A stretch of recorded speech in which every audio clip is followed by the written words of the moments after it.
Well, goddamn, I guess Sorceress is pretty goddamn strong this season. So strong, in fact, that you can face tank Elias on level 54 and instantly start decimating Torment difficulty. So what is this amazing build then? And who is it for? Well, I call it the Ball Fondler because you'll be fondling more balls than you can handle. Oh yes, my friend, it's a goddamn ball lightning build, and you know it. So who is this build for then? It's for anyone that likes to have a hecking good time. It's also for anyone that likes to speed run and absolutely decimate any content in the game, all the way from level 1 to level 100. So whether you enjoy having fun, or you're just tired of playing a shit-smelling barbarian and want to re-roll, then this build is definitely for you. Alright, so why is this build so damn broken then? Well, firstly, this build's main skill, Ball Lightning, has gotten directly buffed both in the skill tree as well as in the Paragon Board. Blizzard has also introduced a hecking ton of ways to get attack speed as well as cooldown reduction in Season 2. This benefits this build greatly since it uses the unstable currents. By stacking these two stats, it is possible to get 0 cooldown on this skill. Now you're probably eager to know how you can start using this amazing build. So let's get started and look at the gear and aspects. These pieces have been selected so that you can use them all the way from level 1 to level 100. What do I mean by that? Well, I've picked all of the best aspects from the Codex of Power so that you don't need any uniques or special aspects to make the build work, and instead you can just start blasting. First, we have the helmet. The aspect that we want here is Aspect of Might, and you can find it in Dark Ravine. In this build, we will be spamming Arc Lash for both damage and to lower the cooldown on our ultimate, and there will be no problem keeping this passive up. As stats, we are looking for the following: attack speed, cooldown reduction, max life, and total armor. Next, we have the chest. There are monsters out there that want to smush us, which is why we need to pick up Aspect of Disobedience. This will grant us a ton of armor, which we need as a sorceress. So go to Halls of the Damned and pick it up, damn it. As stats, we are looking for a ton of defensives. We want all the damage reduction we can find, as well as max life.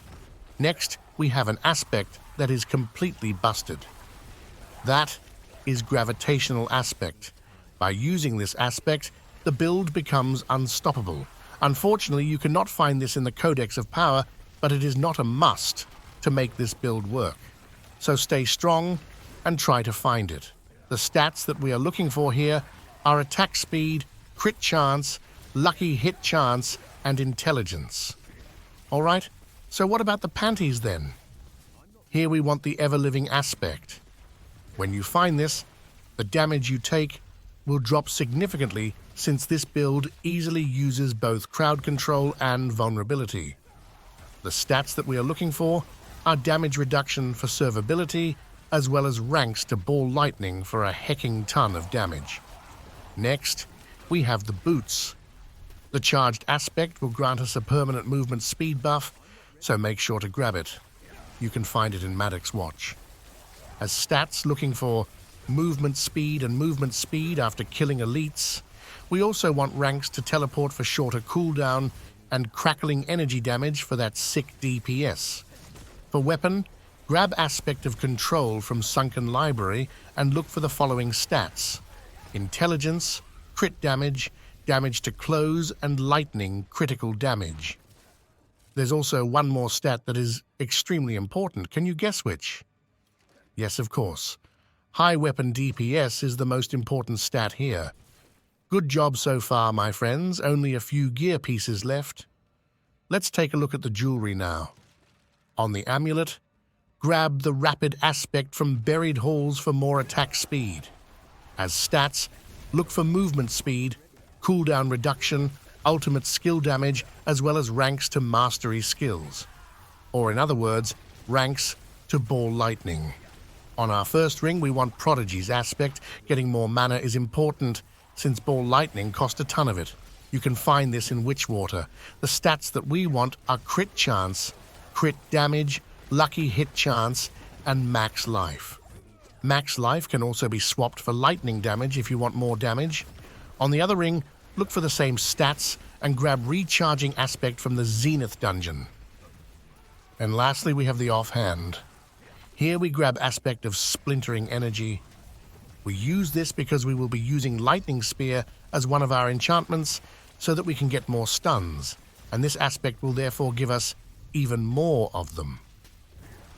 You can find this aspect in Crumbling Heckma. For stats, grab attack speed, cooldown reduction, crit chance, and lucky hit chance. That's all for the gear and aspects. Now let's take a look at the gems. Firstly, I'm using Sapphire in my weapon for the lower levels, and then I swap to Emerald once I get vulnerability from the Paragon Board at higher levels. In the armor, grab Ruby gems for more max life. And lastly, in the jewelry, grab Skull gems for the extra armor. You're probably extremely eager to know what Vampiric Powers I'm using, aren't you? Well, you're in for a treat, because it's time to check them out. I'm stacking as many attack speed and cooldown reduction powers as I can here, and the first one I'm using is the Hectic Power. While we are spamming our basic skill Arc Lash, this power will keep resetting our cooldowns. Next, grab Domination. This is really damn good, since we have a ton of stuns with this build. It also helps us clear up normal mobs extremely fast, since they're executed at low health. Third, we have Moonrise. This grants not only attack speed, but it also grants us more Arc Lash damage as well as movement speed.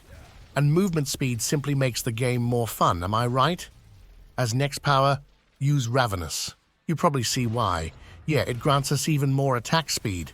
And for the last power, we have Anticipation.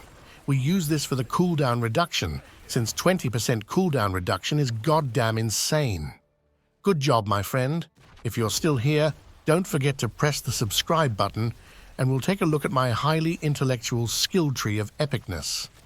If you're just starting out and haven't reached level 50 yet, then you can find a leveling path to the left right here. If you haven't already memorized it, then you can also find it in the description of this video. As first skill, we have Arc Lash. Max it out, and also grab Enhanced and Glinting Arc Lash for more cooldown reduction. Next, we go to the core skills and grab 1 point in Chain Lightning. We also use this as one of our enchantments because it will grant us mana, but also because of one interaction in the Paragon Board that you will see later. Also, grab Devastation so you can max out Elemental Dominance, and then grab the Potent Warding for defensiveness. As defensive skills start by grabbing Teleport, as well as Enhanced and Shimmering Teleport for the cooldown reduction. This is damn nice, since it will grab us near permanent uptime on 30% damage reduction. Next, max out Class Cannon for that sick DPS and grab Ice Armor as well as Enhanced Ice Armor. Also grab Frost Nova as well as Enhanced and Mystical Frost Nova.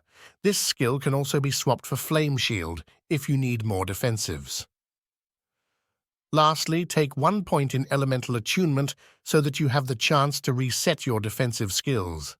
As Conjuration, grab Lightning Spear. We use this mainly for Invoked Lightning Spear since it will grant us more stuns. Also, take Precision Magic for more lucky hit, and align the elements as well as protection for the defensiveness. Next, we go to the Mastery skills and grab the best skill in the name, Ball Lightning. Also, grab Enhanced and Wizard for more damage and Crackling Energies. For more Crackling Energy as well as mana, also make sure to grab Static Discharge and Invigorating Conduit. In the Ultimate Tree, we use Unstable Currents. Grab Prime and Supreme Unstable Currents as well. Next, take all of these passives. Lastly, we have our key passive. Here, we use Overflowing Energy so that we can reset our shock skills even faster. This both reduces our cooldown on Unstable Currents and Teleport so that we can do a hecking ton of damage and teleport all over the place. Do you know what time it is now? Yes, it's Paragon time. I'm going to show you the first two Paragon boards. These two are the most important boards, and after following these to around level 70, you can start transitioning into a level 100 board. In the first board, grab the Adept Glyph. This increases the damage of ball lightning a ton, but the real hero here is the additional bonus since it increases the size of our balls, which is nice. Next, go to the Static Surge board.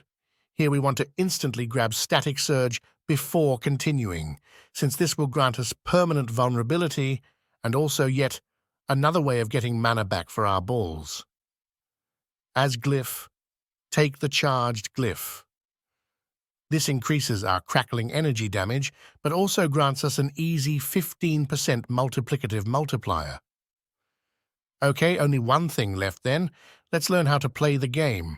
I know for a fact that the average IQ of a paragaming enjoyer is 200, so this build will be extremely easy for you to play. First, we have our balls.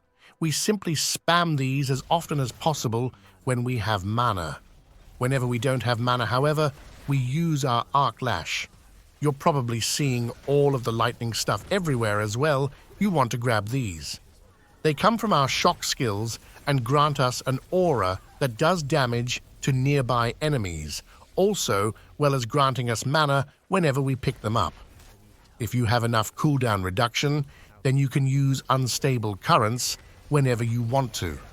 If you don't, then you can save it for large packs of mobs, elites, or for bosses. What it does is that it starts spamming shock skills and also grant us increased damage. Teleport should be used as often as possible to get around the map or out of trouble. If you use it on several enemies, then its cooldown will be reduced. Frost Nova should be used to delete elites or whenever you're bored and want to see things explode. It also grants vulnerability, which can be nice on bosses as well until you can get the vulnerability from the Paragon Board. And lastly, we have Ice Barrier. Simply use this as often as possible, especially whenever you are fighting tough enemies. Well, friends, now you know everything about this build. Have fun gaming, and I'll see you in the next video.